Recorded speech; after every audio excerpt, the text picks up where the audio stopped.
नमस्कार, मी स्वप्नील सुरेश पोवळ. MIDC द्वारे शासकीय रुग्णालयाची मागणी आपण करत आहोत. त्या मोहिमेच्या पहिल्या टप्प्यामध्ये ग्रुप ग्रामपंचायत आपटा, ग्रुप ग्रामपंचायत गोळसुंदे, चावणे, कराडे, पोस तुराडे आणि वावेकर या ग्रामपंचायतीला आपला अर्ज सादर झालेला आहे. सदर ग्रामपंचायतमध्ये काही ग्रामपंचायतमध्ये प्रशासन चालवत आहे, तर काही ग्रामपंचायत सरपंच आणि सदस्य प्रशासन करत आहेत.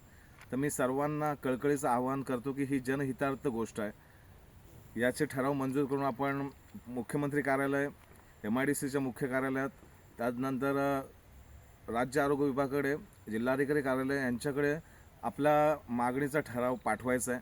त्याची अटेस्टेड प्रत मी अर्जदार ह्या नात्याने मला एक द्यायची आहे. ही विनंती आहे तुम्हाला. पहिल्या टप्प्यामध्ये आपण ही जी 5 ते 6 ग्रामपंचायत आपल्याला समर्थन करणार आहेत, त्या पहिल्या टप्प्यामध्ये सर्व ग्रामपंचायतमध्ये जाऊन घरोघरी जाऊन आपण स्वाक्षरी मोहीम राबवत आहोत. त्या स्वाक्षरी मोहिमेनंतर दुसऱ्या टप्प्यामध्ये आपण मोहोपाडा, चांबार्ली, रिस आणि इतर परिसर, वाशिवली, वडगाव हा इतर परिसर दुसऱ्या टप्प्यात घेणार आहोत.